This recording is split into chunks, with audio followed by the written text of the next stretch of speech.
Welcome back to a new training talk. Now, in this training talk, I wanted to talk about the weightlifting movements, but more so their use outside of just the sport of Olympic weightlifting. It's very hard to argue the beneficial nature of Olympic weightlifting movements within the sport, but outside the sport, I think it's useful for a large percentage of people to do any form of sports training or just training in general to do either the movements themselves or derivatives of it. I think one thing that's often lost when people say you shouldn't do Olympic lifts with people who play sports are there's a million derivatives of the movements that give you a lot of the benefits without a lot of the time costs. For instance, you could do cleans without doing the jerks. It takes time to learn the jerk and the footwork, and you have to drop weights. And it might just be easier to do cleans or hang cleans or power snatches.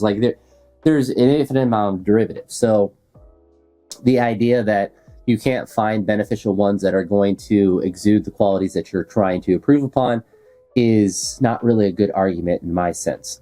The other argument, one that is the funniest one to me, is that you can't learn Olympic lifts and be really good at your sport. And it's often brought up, or at least the clip that I saw today, it wasn't Fred Duncan, because he doesn't really post himself too much, or at least he posts other people a lot. And I always see his stuff on Instagram, but as this NFL coach, he's talking about how you can't be a really good football player and learn the Olympic weightlifting movements. And that's the idea that apparently these hyper elite, essentially motor learning machines, because yes, they're big and they're fast and they're athletic, but they have learned every physical skill that they needed to learn throughout their lives at a very rapid rate to an extremely high level.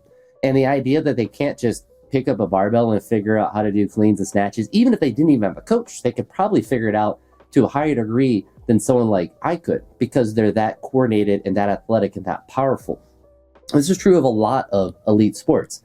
You don't get to be that level of an athlete without having the ability to learn new things from a physical sense and a motor learning sense very quickly and very accurately and very elitely.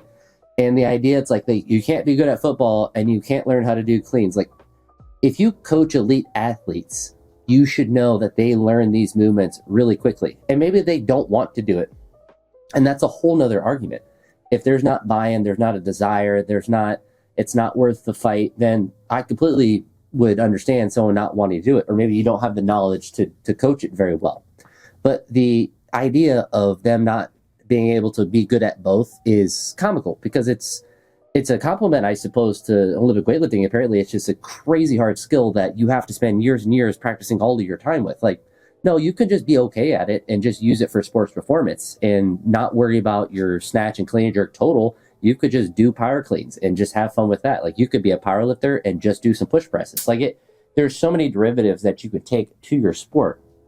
And I have a personal anecdote of a baseball player that I coached, Juice, and this is his nickname. But he was a pitcher, or is a pitcher. He's still throwing now. I think he throws like 95 miles an hour at this point. But he was, I think, like 16 at the time, and I started bringing him to the gym with me. And I was like, all right, we're going to teach him how to squat, do the basic movements. I said, all right. I told him about the squat. I said, all right, let's get you a barbell and do a squat. I kid you not, he did a perfect squat. The first literal squat he did a better squat than I have ever done in my entire life. Granted, it's a barbell, but his foot positioning, his back positioning, the depth, like literally everything was perfect.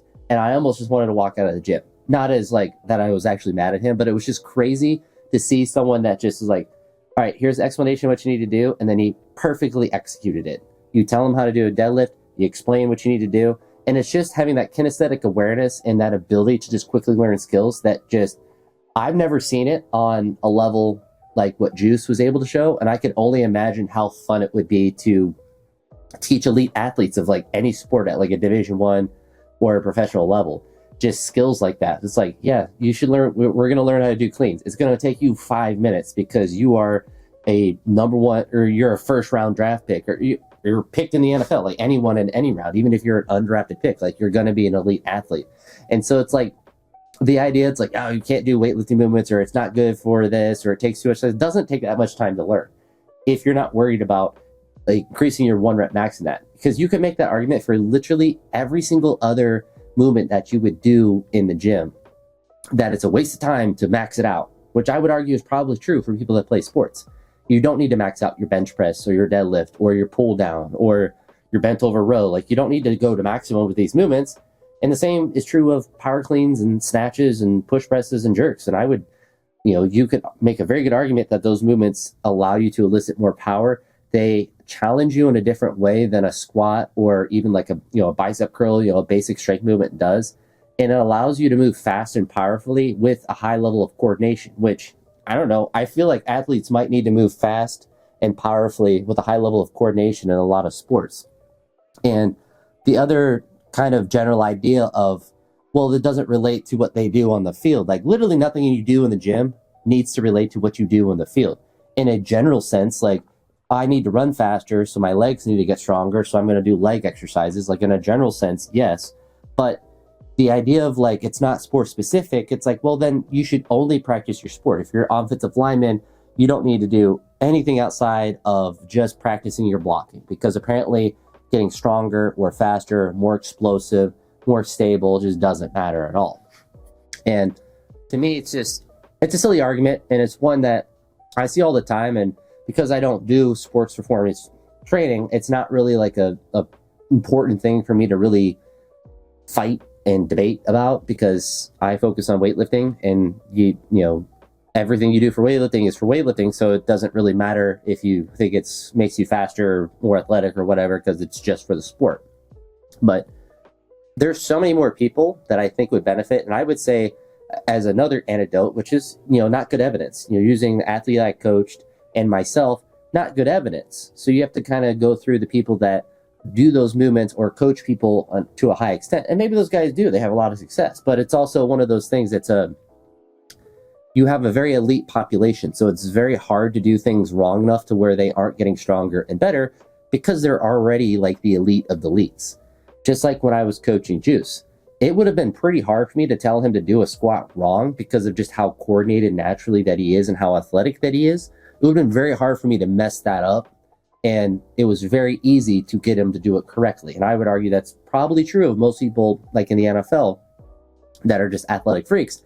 It's pretty hard to get them not to get stronger and faster and more athletic. You could do a lot of dumb stuff and they're going to succeed because of it, or even in spite of it. But for myself personally, I had the time that I did my 665 pound deadlift, it was a 40 pound PR on that day. And it was 40 or 45 pounds. It might have even been more. That day was by far the craziest deadlift day I've ever had in my life, with how much progress I made without seemingly caring about my deadlift. And it wasn't because I was maxing out my deadlift a lot. I practiced. I would try to get up to, I think it was like 600 pounds and do that, like do a heavy single, but I was doing only Olympic weightlifting training at that point. And I would do like a random deadlift occasionally. And this was like, I mean, if you follow any of my training videos, you see when I do deadlifts, it's like 3 reps and I just take giant jumps until I get to a top weight. Like, I'm not doing volume. I'm not training the deadlift. I just do it for fun. And even back then, it was very similar with how I was training deadlifts, because I was squatting and snatching and clean and jerking, doing all of that stuff so much more. But because of a lot of the pulls were really light, my legs were getting stronger. I was doing the weightlifting movements. I got faster. I'm not a fast person naturally. I move slow. Generally, I'm able to grind through weights pretty well. But because I got stronger and faster, and I was developing coordination with being able to use my body better through the Olympic movements, I randomly PR'd my deadlift by 40 pounds to what I would say is a pretty elite level. Like, to do over 300 kilos in a deadlift is pretty good for 99.9% of anyone that ever lifts a weight. And that's not, me performing for a sport necessarily. That's just showing that you get a lot stronger doing the weightlifting movements. And I've never even really trained deadlifts. Like, I just do them occasionally. And it shows that, anecdotally, that the weightlifting movements have some utility in terms of getting stronger and also getting faster and be able to just exude more force and put forth more effort. I think that's one thing that's lost. If you don't do the weightlifting movements and then you go and you learn it enough to where you can try really hard in the clean, you put so much more effort into doing a heavy clean or a heavy snatch or a power clean or anything than you do with a equivalent percentage of a deadlift. And it's just a different I don't want to say you put less effort in, but it's just a different exertion. Like you have to be so locked in if you're doing like a max clean or a max clean and jerk versus a deadlift. Like if I miss a deadlift, like I just set it down and it's fine.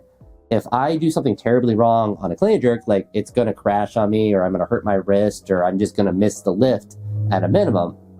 And so there's so much more focus and intent with what you're doing with it that it's hard for me to see how it doesn't. And I know that if I was coaching a bunch of football players, like my focus, because I don't know anything about, the intricacies of football outside of Madden, are not going to be on the route running and the blocking or anything related to that, but it would just be on their performance in the gym. And I don't understand too. It's like, because with the nature of the Olympic lifts and there's not as much eccentric loading with the movements, you can recover from them faster.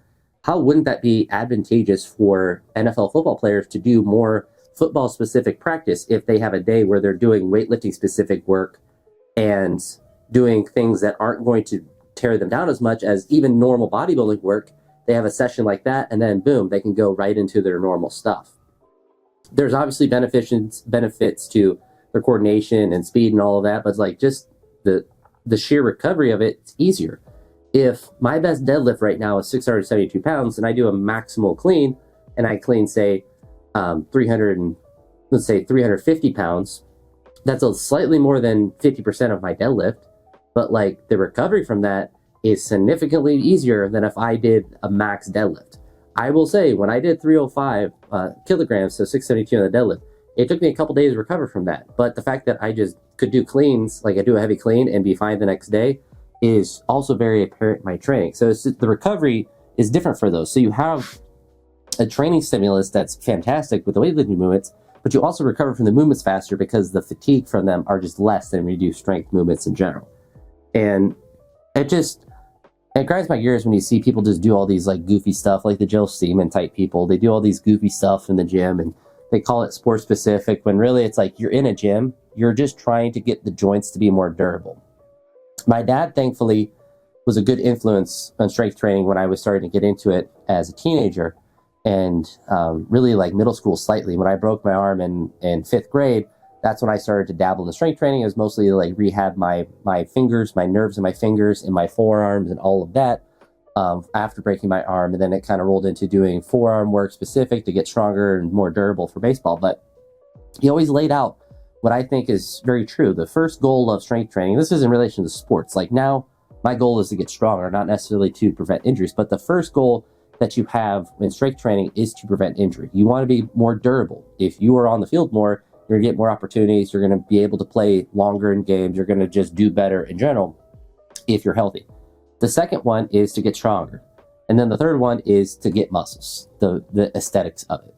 And when you lose sight of that, then that's when things get awry. When you're just focused on getting stronger and faster, well, you also need to be worried about injury prevention. And nothing makes you more durable than just getting strong and just being brutally strong.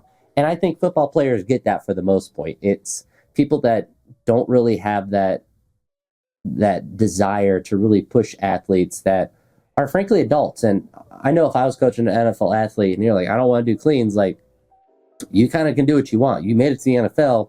I'm not going to, reinvent the wheel with you. And it's not going to really be a detriment or whatever with their career. But there are people that would probably benefit a lot from that and could stand to do more of that because it would make you more durable, faster. And I mean, besides all that, like the worst reason that you should have weightlifting in sport specific training is that it's just really fun. It's really fun. You get to move really fast and explosive, and it's just a really enjoyable exercise modality to do. I can't imagine having as much fun doing a clean as I would doing a bench press or a bicep curl. Bench press, some people would enjoy, but like comparing a clean with basic, like doing a pull down or a bicep curl, it's just goofy, or any of the stuff Joel Stevie does. Really, like click on any of his videos. Doing any of that versus just showing in a very obviously measurable way, like that you're just dominating a weight in a very explosive and coordinated way. Because that's the cool thing with weightlifting is you have to move fast, you have to be strong, but you also have to be coordinated. And that's just an underappreciated thing. And it's when you are a hyper elite athlete and you have an extreme ability to learn difficult movements that some people would say are difficult. I really don't think weightlifting movements are that difficult. If I can learn weightlifting movements, I think most people can. I don't think I'm a hyper elite athlete of any sort. I just have the ability to do the same thing over and over. But if you're an NFL player and you get them to do a weightlifting movement like twice a week, they're going to make rapid progress, even if they come from no background of doing it, unless there's some reason for them not to do it. And that would be a reason for them not to do a lot of different things. There could be a mobility restriction. There could be a previous injury. There could be lots of things that would impact all kinds of things. If a guy has a shoulder injury, you're probably not going to have him bench press a lot, and they might not be able to do a clean very easily because they might not have the front rack mobility. But at the same time, the weightlifting movements are also a good way to diagnose where you have mobility issues. And then you can just work on those. Like if, oh, I can't do a full squat. Well, let's work on you getting into a full position, because that's going to be an unsafe thing to do if you're running 100 miles down the field and you get hit in a way where you have to be in a deep position and your body doesn't do that. Well, you're just ripping stuff apart. And so it allows you to diagnose things from a mobility standpoint too. Like I think that most people who train in the gym, if not everyone, should be able to do with the barbell and overhead squat with the snatch grip to go in a full overhead squat all the way down and up. Even if you don't want to do snatch or any weightlifting, to be able to hold a bar above your head, squat all the way down and up is such a good demonstration of hip and back and shoulder mobility that I think it should be something that everyone strives to do. I think everyone should do weightlifting. And I think that's where I'll kind of conclude this, that if you're worried about you're going to look bad at weightlifting or you're going to get hurt, A, record yourself doing the movements. I guess B, you could try to get a coach. I've never had a direct coach. I just filmed myself and looked at it and tried to get better. My friend that lives at my house now, he helped me a little bit, but by no means was he like coaching me all the time. I would just do it, and then he would occasionally tell me random stuff, but it was more like two guys lifting together and helping each other versus like a coach and athlete type thing. Film yourself, maybe get a coach if you're want to go that route and spend all that money. And third, just do it a lot. Like just film yourself, do it, see what feels good, and try to improve it. Try to improve the aesthetic of it, and then you just get better over time. And don't be scared of the movements, because as long as you're not trying to overload the movement, you're not going to get hurt. And you could say that for literally every single movement you do in the gym. If you're not going to overload the movement, you're probably not going to get hurt. Same with you're doing a back squat. You've never done back squats before and you load 315. You might explode. But if you're doing cleans and you did 135 pounds and you think, oh, it's pretty easy, I'm going to jump to 225. Well, you're dumb and you shouldn't do that. You should build just like what you do with every other movement. And the only difference is that you can have a day where you miss a particular lift 5 times and it's not related to strength, it's related to coordination. But at the same time, you could also miss that lift for coordination. To me, that's exciting. To me, that's fun and engaging when it comes to training. Even if I didn't ever want to compete weightlifting, even when I was doing powerlifting and using Olympic weightlifting as an accessory, it was still fun to do. And you should just do things that are fun in the gym. I think that makes the gym more enjoyable. But I've ranted on here long enough. I'm going to go ahead and get training. I have all these. I thought about talking about this at the beginning. I'll talk about it at the end. If you made it this far, you might appreciate this. But I have the plates here and the squat stands here, not because I'm going to do any particular training with them here, but the middle of my platform is warped slightly. So the middle is slightly higher. And this is like maybe like a quarter of an inch. Like, I don't even want to say a quarter of an inch. It's very minimal. So basically, I can fit my hands under the bar here, and in the middle, I can't really fit my fingers under the bar. So whatever difference that is, half of my finger. But it doesn't impact any of my lifting. It doesn't, I don't feel it while I'm lifting. But I figured if I set all this stuff here, it would help push this down and maybe help raise the sides up, because I theorized that having the plates kind of how I do over there on the side, and I would have a bunch here, was pushing that wood down a little bit and then pulling the middle up a little bit. So I'm trying to reverse that process by trying to make sure, out there, I don't think they're too much of an issue, but not trying to have a ton of weights here on the middle and then using my plate storage back there and then having plates in here. I don't think it will make a crazy difference. I think I would need a significant amount of weight and probably to take out everything and redo it to make it 100% perfect. But I mean, it's like 99, I would say it's like 99.9% there. I'm just looking to get that 0.1% of it just being leveled. That's just the kind of dumb stuff that I think about when I'm out here. I'm like, it's just not perfect. I want it to be perfect. So it's pretty pointless for me to worry about, but there's no cost to me doing this. It doesn't take that long to set up or whatever to set this load on here like this. And if anything, it's going to make it a little bit better. And if not, then, you know, it is what it is. But with that being said, that's going to be the end of this one. Hopefully you made it to the end of this one and you appreciate my rant a little bit. Let me know what you think about my thoughts in the comments down below, and I'll talk to you all in the next video. I hope you all have a great day. Peace.